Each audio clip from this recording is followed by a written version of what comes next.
Welcome to WBAP, Connor. Connor, how do you pronounce your last name? Vasile, that's good. Vasile. Okay, good. I was going to say. I should have just made myself look smart and said it anyway. But I appreciate you being here. Now, are you? Do you have your JD already? No, sir. I'm currently working towards it, but soon enough, God willing. Okay, so I think I saw online that you're a 2L. You're a second-year law student and clerking with a business law firm, and but you've got a book out that now I'm anxious to read this book. It's Joe Biden in his own words. Man, I envision in my head reading a book that goes, well, I've got 5 feet and 2 legs, and I'm gonna take you back behind the barn and beat the stuffing out of you. If you want to meet up,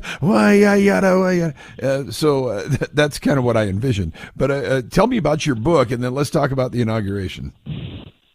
Thanks for having me on, sir. Yes, happy day. So, yeah, I'm Joe Biden in his own words. You know, it's a tribute to our glorious president that we all know well and love.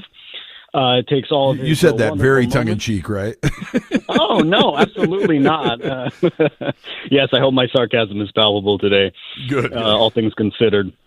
But basically, I take all the memorable quotes and moments that he's had in his over 50 years in American politics, and I use it as a chance to remind the American people of what he has done or didn't do for America during his time as a politician. Well, and that's available. I just want to get this out of the way because I want folks to know that you've written this book and it's rated really. You've got some great ratings on it. It's available on Amazon, all the other outlets. But check it out. It's called "I'm Joe Biden in His Own Words" by Connor Vasile, and we're going to be talking about Joe Biden anyway. That's why we've got you here on the show. But with your background, now that you've been through law school and you've had to already go through the hard stuff with the Constitution, my last guest.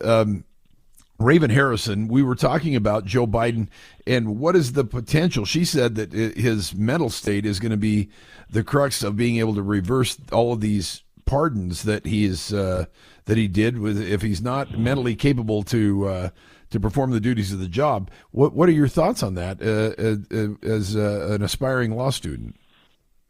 Well, as we all know and have seen today, you know, we're kind of taken aback by all these last minute, 11th hour, if you will, pardons, pardoning Anthony Fauci, members of the J6 investigatory committee, members of his own family, and on and on. This is just a ruse for them to basically absolve themselves of any and all accountability just in the last minute. In terms of trying to take back these pardons, that's going to be a tough fight ahead. You know, whether they can prove that he lacks mental cognition or awareness. This is all unprecedented. But granted, everything in this past 8-year cycle has been unprecedented. I think we can all agree to that. In terms of the pardons, which a lot of people right now are, they're trying to wrap their heads around. Why is this happening? Are they going to be legitimate? When do they take into effect? I actually just drafted an article, which I'm hoping to send out to some outlets later today, about the effect of these pardons. So if we're going to put our legal hats on for 1 second, you can just look a little over 100 years ago. There's a Supreme Court case called Burdick versus United States. And the Supreme Court there basically held that a pardon, while it is an act of grace, it does not go into effect until it is accepted. Now, acceptance implies the acknowledgement of guilt. Because if you're innocent, why would you need a pardon, right? And Biden's Democratic colleagues would agree. You have Senator Chuck Schumer, you have Representative Jamie Raskin, Senator Adam Schiff. They all basically remark on how preemptively giving out these blanket pardons is a really bad precedent that no one wants to set, as long as you have an R next to your name, because clearly if you're Joe Biden, no one cares. That's good to go. So because of that, we don't think that there's going to be any possibility of reversing these, but there are still people that are open to prosecution, potentially. Joe Biden, do you think that he could be prosecuted for any of these crimes as long as they don't fall under the purview of the Supreme Court decision, correct? Well, in terms of bringing in Joe Biden, I mean, that's a tall order, right? I mean, even with the full weight of a partisan DOJ, we see how that effect worked with Trump, right? They were not successful at getting him at all. So to go against Biden at this point in time, while some people would see it as meritorious and it should be going forward, at this time, I honestly just think they're bigger fish to fry, right? We need to cut down on corruption. We need to drain the swamp. And in terms of the pardons, I'm hoping this is not going to be further used and abused in future administrations. The weaponization of the DOJ is just the first layer. Now we have the weaponization of presidential pardons. I hope Trump, his administration, and the people who are working with him will move to basically limit that power so people cannot abuse it. You know what? And I have to fully agree with you that we need less of what we experienced the last. And I'm going to go beyond the 4 years, because the last 2 years of the previous Trump administration were an absolute joke. And Adam Schiff, if anybody, should be prosecuted for wrongful prosecution. But when we come back, I want to talk about the inauguration. Your thoughts on what you heard today in that inaugural address, and what you see as the priorities for President Trump and his administration moving forward. Well, we've got more of Connor Vasile. He's a political analyst, and he's clerking with a business law firm right now. He's working towards JD, and we'll have him as we continue with the James Show. Big Jim Smith in for James Parker on News Talk 820 WBAP, and now new on FM at 93.3. Connor Vasile is a political analyst. He's been on Fox News. He's got a book that he's written that I've just while we were on the break, Connor, I ordered the book, so I'm looking forward to getting it and reading it, and I'll make sure to give you a shout and give you some feedback. But just reading the page that the test page that they post, it looks pretty funny, and you've done a great job putting that together. So anyway, let's Connor, welcome back to the show. And what are your thoughts after you listened to that address today? What were your biggest takeaways? Well, it was the moment we've all been waiting for a few months now, and I think I speak for a lot of people when I say that we're all very happy and relieved, especially with this transition of power. That being said, I couldn't help but notice the faces of certain individuals sitting behind President Trump and Vice President Vance while they were giving their comments. Especially when he was talking about making America great again, securing the border, making life for American citizens, especially those who have been negatively affected by the hurricanes and natural disasters, especially in the Carolinas, just to see how they reacted to that, especially the reaction to the crowd. And I just had to think, well, what they've been doing to this country and to us for the past 8 or so years, dividing us, criticizing us, berating us, saying that Trump is the ultimate threat to democracy, and berating anyone who supports him, I think they can stomach 10 minutes of his remarks for once.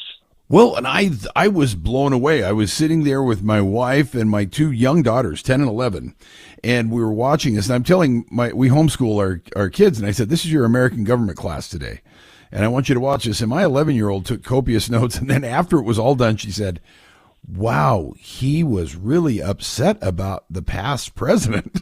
And I said, he sugarcoated it. He didn't say by name. He was vague in who he was referencing, but he was very direct in what he was talking about.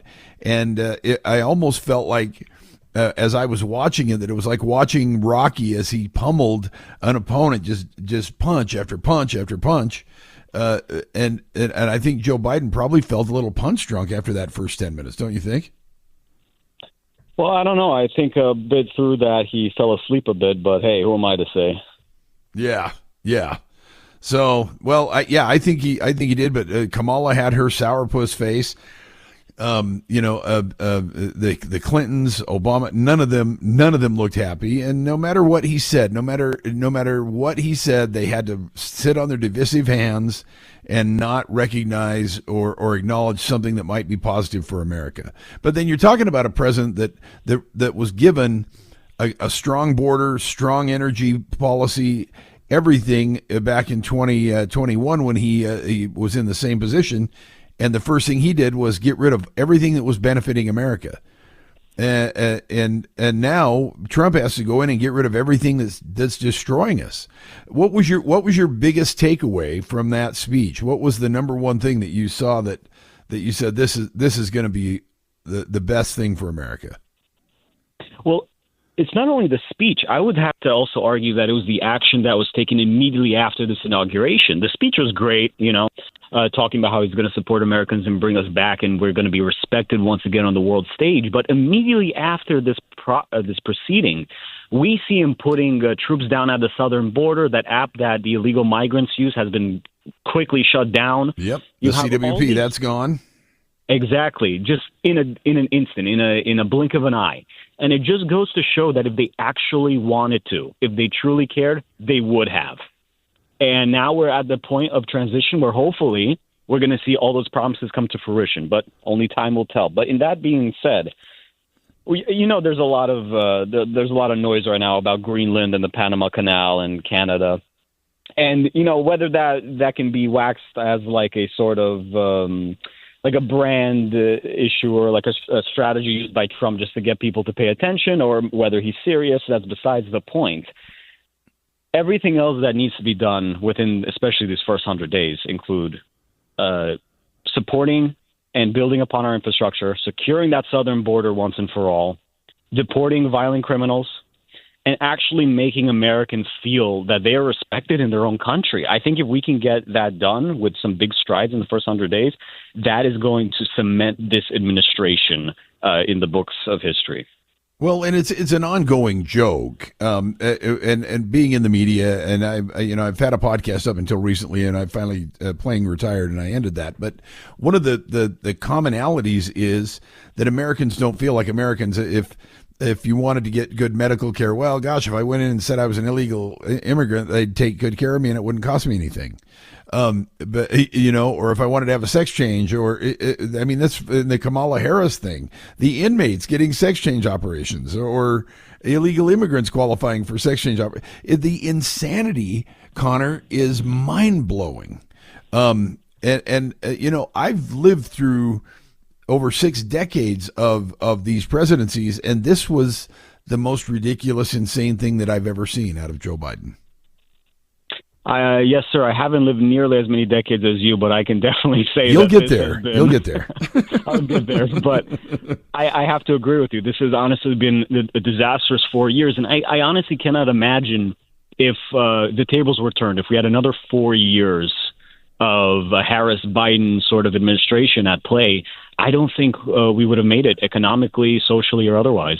No, I think if you go watch the movie Red Dawn, it's an old movie, but I think that's what we would be experiencing. Go watch Red Dawn, and that is where we would have been, because that was the bed partners, the bedfellows that the Biden administration were making were with the communist, number one, the CCP. The Chinese Communist Party, and we were headed in a bad direction. Now the only thing is we've got to keep Trump alive, because these Democrats, they stop at nothing, as they've already proven. Definitely. I mean, I think one of the biggest takeaways from not only this inauguration, not only this election cycle, but for the past decade, I'd argue, is that you need to not be afraid to speak your mind. Right. Very good. The people who are in power are banking on fear that people would think, oh, well, I don't want to lose a job, or I don't want that person to be mad at me. And it I don't want can't be that way to happen. Exactly. Well, I'm up against a hard, Connor, and a hard break here, so I've got to bail on us. But I can't tell you how much I appreciate you being here and sharing your perspective. I'm really enjoying talking to the Young Voices people today.